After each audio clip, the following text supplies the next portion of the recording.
Los primeros rayos del sol madrileño se filtraban por las cortinas blancas, acariciando mi rostro con una tibieza engañosa. Todo parecía en orden, el aroma del café recién hecho, el crujir leve de las tostadas y el murmullo apagado de la ciudad despertando.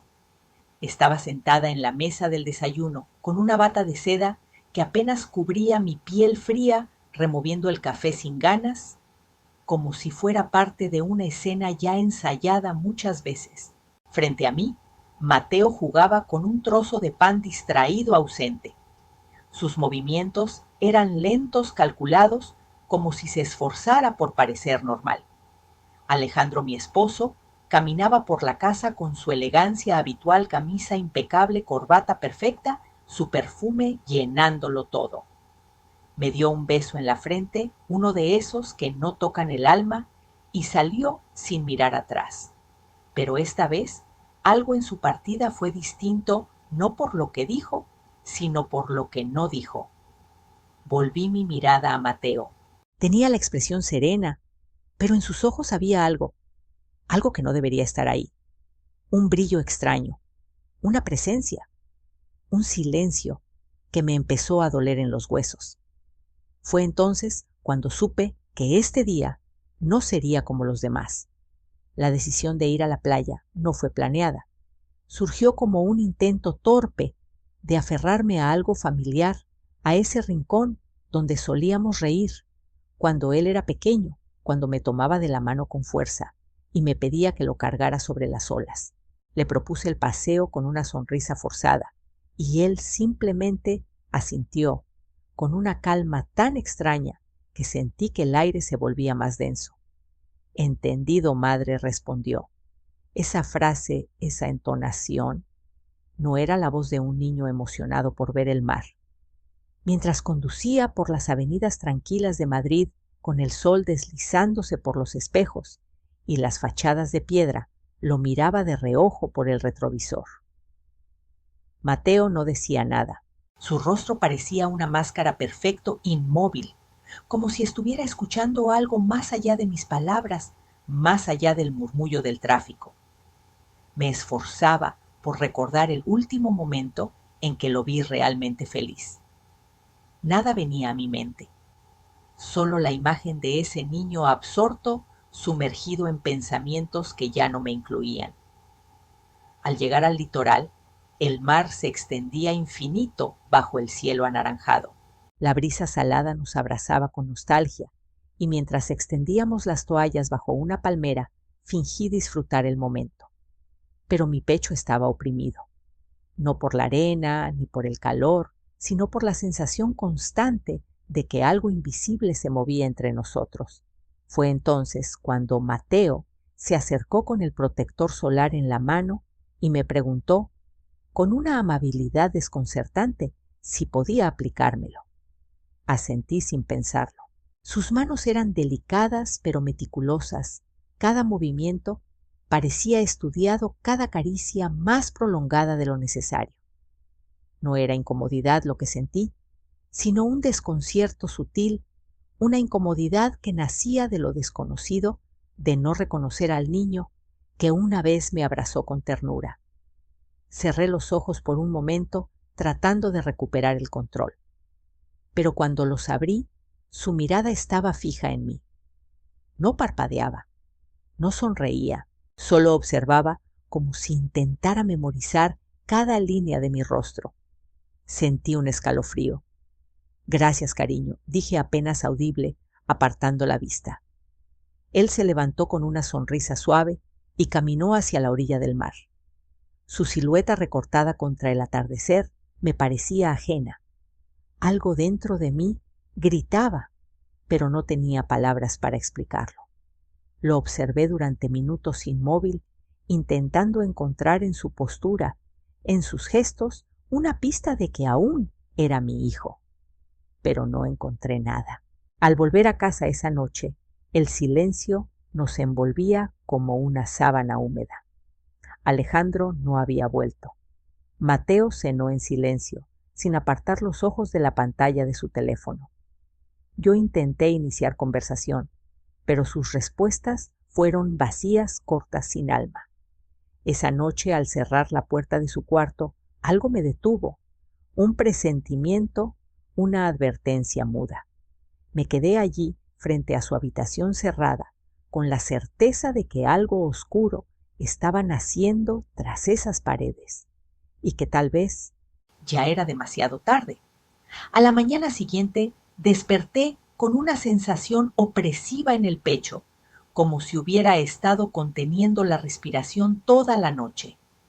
La casa estaba silenciosa, demasiado silenciosa, y la luz del sol que entraba por los ventanales no alcanzaba a calentar el frío que sentía por dentro. Alejandro ya se había marchado, como era costumbre, dejando apenas el rastro lejano de su perfume costoso y una taza de café a medio tomar en la encimera. Me dirigí a la cocina, me serví una taza para mí, pero no probé ni un sorbo. Mis manos jugaban con la cucharilla, repitiendo ese gesto mecánico que se había convertido en parte de mi rutina. Mateo apareció en la puerta, sin hacer ruido, con su ropa impecable, el peinado perfecto y esa expresión neutral completamente vacía. ¿Tienes algo previsto para hoy?, le pregunté con voz suave, como si cualquier tono más alto pudiera quebrar algo entre nosotros. «Saldré con algunos amigos», respondió sin mirarme. Su mandíbula se tensó levemente, apenas un segundo, pero yo lo noté. «¿Qué amigos?», insistí, intentando parecer tranquila. «Nada fuera de lo común, mamá». Su voz sonaba ensayada, como si hubiera practicado cada sílaba antes de entrar en la cocina. Me acerqué lentamente, intentando captar su mirada, pero sus ojos permanecieron fijos en la pantalla de su celular que sostenía con firmeza. Le pedí su ubicación por precaución, esperando que se sintiera protegido, no vigilado. Asintió con una sonrisa cortés, pero su gesto me dejó más insegura que antes. Poco después salió de casa. Esperé unos minutos, luego tomé las llaves y mi bolso y salí detrás de él. Mi corazón latía con fuerza, como si supiera que estaba cruzando una línea invisible. Lo seguí a distancia, asegurándome de no ser vista. Caminaba con una seguridad impropia de su edad, sin detenerse, sin mirar atrás. Atravesó varias calles, y justo cuando pensé que volvería a alguna zona conocida, giró hacia una calle estrecha y algo descuidada. Lo vi entrar en un edificio antiguo de fachada gris y barandales oxidados. Me acerqué con cautela. La puerta estaba entreabierta. Desde el umbral alcancé a ver a Mateo hablando con un hombre alto de cabello oscuro y gesto severo. No pude escuchar las palabras, pero vi cómo el hombre le entregaba un sobre blanco de papel grueso, como los que se usan para documentos importantes. Sentí un vuelco en el estómago. Di un paso hacia atrás. Mi respiración se volvió inestable. Las manos me temblaban. ¿Qué hacía mi hijo con ese hombre? ¿Qué contenía ese sobre? Antes de que pudiera procesar más, Mateo levantó la vista. Por un segundo, nuestros ojos se cruzaron. Y entonces sonrió. No era una sonrisa dulce, ni mucho menos inocente. Era una sonrisa que no le pertenecía. Esa sonrisa me dejó helada. No tenía ni un rastro de la calidez que recordaba en Mateo cuando era niño, cuando me abrazaba fuerte y reía por cualquier tontería. Esa sonrisa era una máscara perfectamente puesta, una mueca vacía, como si alguien más la hubiera dibujado en su rostro. Retrocedí con cuidado, asegurándome de que no me hubiera reconocido del todo. Tal vez no me vio, tal vez solo fue coincidencia, pero en el fondo lo sabía. Me había visto y me había dejado verlo. Regresé a casa como en trance. Mis pasos eran automáticos, mis pensamientos un torbellino. El sobre, el hombre, la sonrisa, nada encajaba.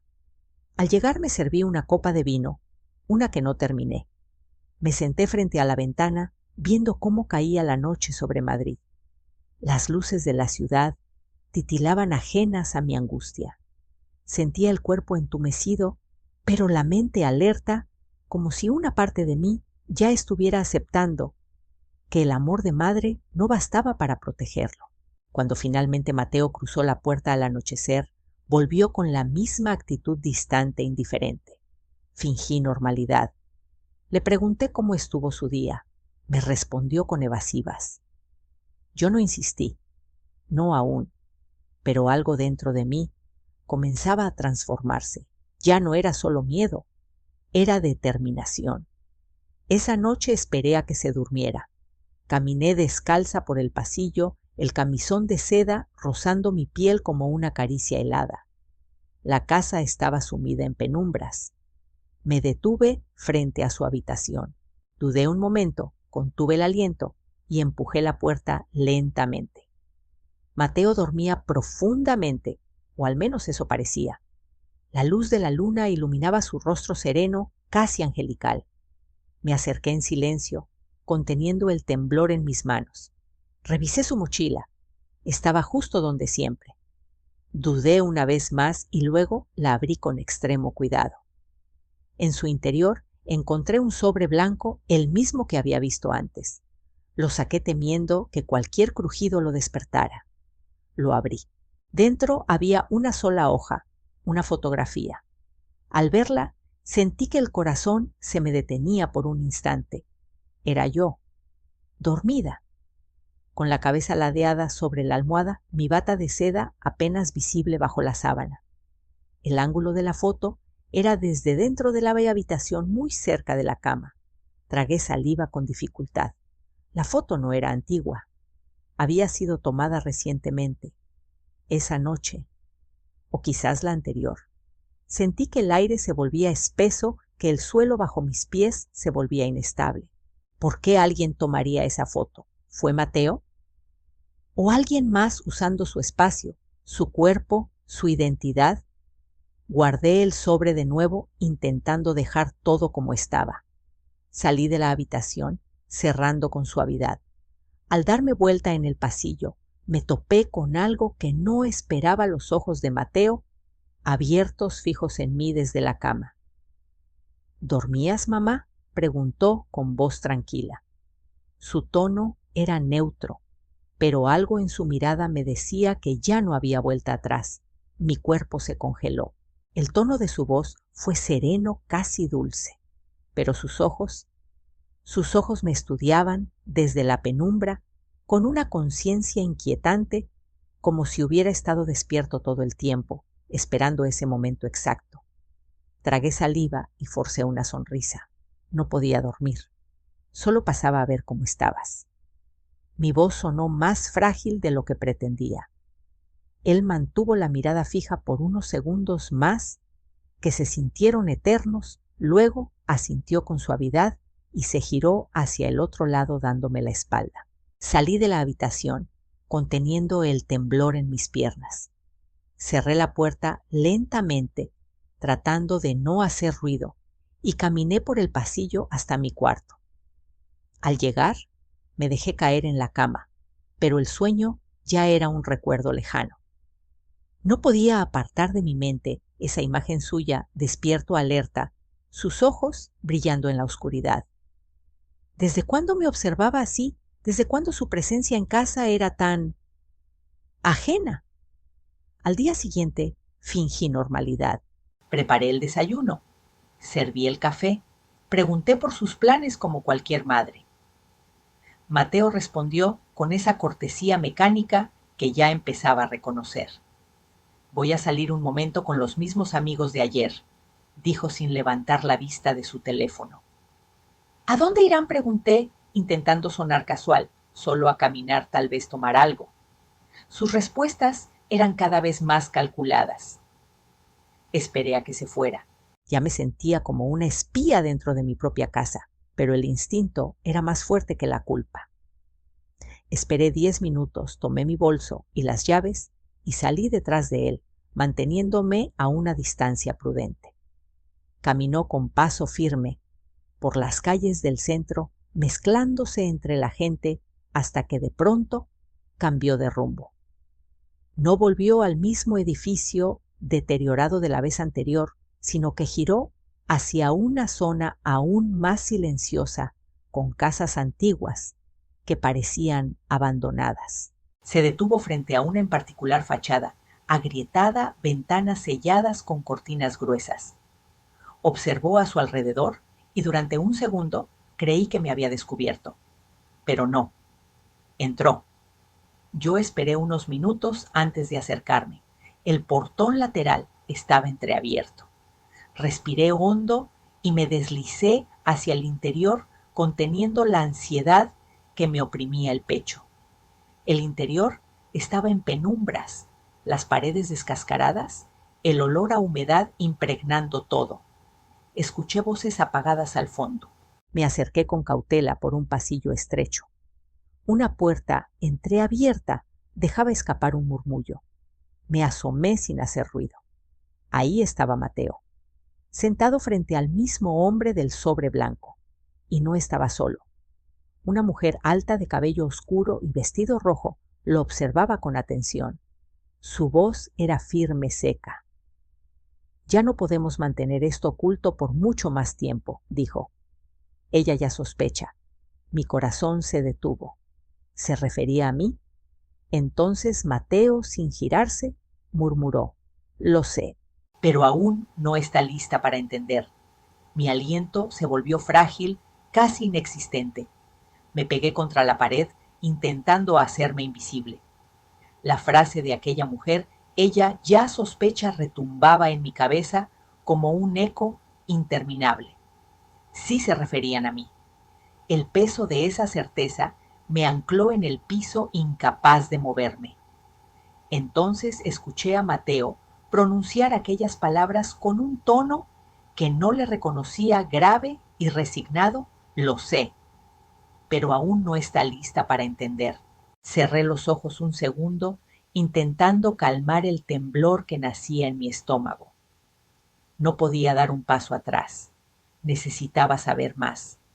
Volví a asomarme por la rendija apenas unos centímetros y los vi a los tres en esa habitación lúgubre. Mateo sentado como un igual frente a esos dos adultos extraños, como si fuera parte de algo mucho más grande que yo.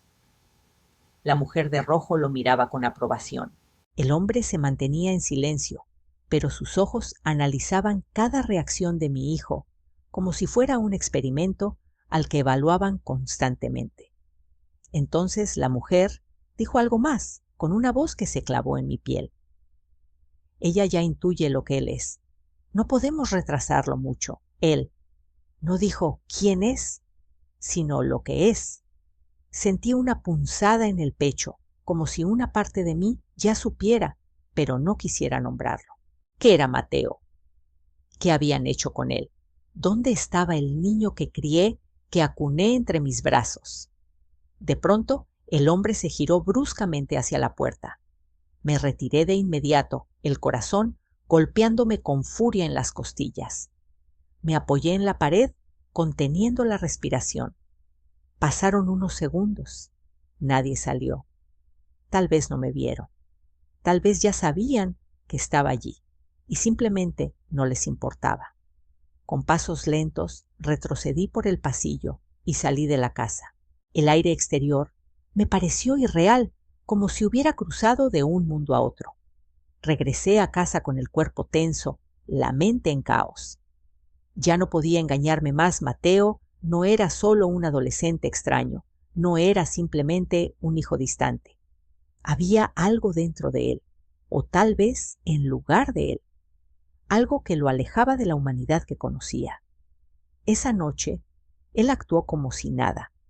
Cenó en silencio, me dio las buenas noches con una sonrisa tranquila, pero algo en su mirada había cambiado, ya no me evitaba. Me sostenía la vista como si me estuviera desafiando a seguir buscando. Mientras se encerraba en su cuarto, me quedé sola en la sala con una copa de vino temblando en mis manos. Mi reflejo en el vidrio de la ventana me parecía ajeno, como si yo también estuviera empezando a desaparecer de mi propia vida. Entonces una notificación sonó en mi celular. Un mensaje de un número desconocido. Marina, necesitamos hablar. Él no es quien tú crees. La notificación seguía brillando en la pantalla como si me mirara. Marina, necesitamos hablar. Él no es quien tú crees. Sentí que la sangre me abandonaba las manos. Leí el mensaje una y otra vez, esperando que las palabras cambiaran, que todo fuera una broma, un error, un número equivocado. Pero no lo era. El mensaje había sido enviado con intención, con conocimiento. Lo más perturbador no fue lo que decía, sino el hecho de que quien lo escribió sabía mi nombre, y lo sabía todo. Dudé unos minutos antes de responder. Mis dedos temblaban al escribir ¿quién eres? La respuesta llegó casi de inmediato. Alguien que te puede mostrar la verdad. Pero debes venir sola. Un segundo mensaje apareció con una dirección. Era en las afueras de la ciudad, una zona que no reconocía. El silencio en la casa se volvió más espeso. Miré hacia el pasillo, hacia la habitación donde Mateo dormía o fingía dormir. Algo me decía que ese mensaje no era una amenaza, sino una advertencia. Tomé mi bolso, guardé el celular, un suéter ligero y salí sin hacer ruido. Las calles de Madrid a esas horas tenían algo de irreal, luces parpadeantes, sombras que se alargaban y un viento frío que me acariciaba el rostro como una advertencia silenciosa. Mientras conducía hacia la dirección indicada, mi mente intentaba encontrarle sentido a todo. ¿Quién era ese hombre? ¿Y la mujer de rojo? ¿Estaban usando a Mateo? ¿O acaso él se había convertido en algo más por elección propia? Al llegar, me encontré frente a un edificio antiguo, con la pintura desgastada y ventanas rotas. Detrás de una puerta metálica, entreabierta, una luz tenue escapaba hacia la calle. Respiré profundo y crucé el umbral. Un hombre de edad indefinida me esperaba sentado en una silla de madera con una lámpara pequeña a su lado. Me observó en silencio unos segundos antes de hablar. Gracias por venir. No hay mucho tiempo. Sus ojos oscuros, pero extrañamente suaves, se fijaron en los míos. Sé lo que has visto. Lo que has sentido. Mateo no es el mismo desde hace meses, ¿verdad? Asentí incapaz de hablar. No estás loca, Marina. Lo que has intuido es real. Tu hijo fue tomado. Su conciencia sigue dentro luchando. Pero algo más. Vive con él ahora.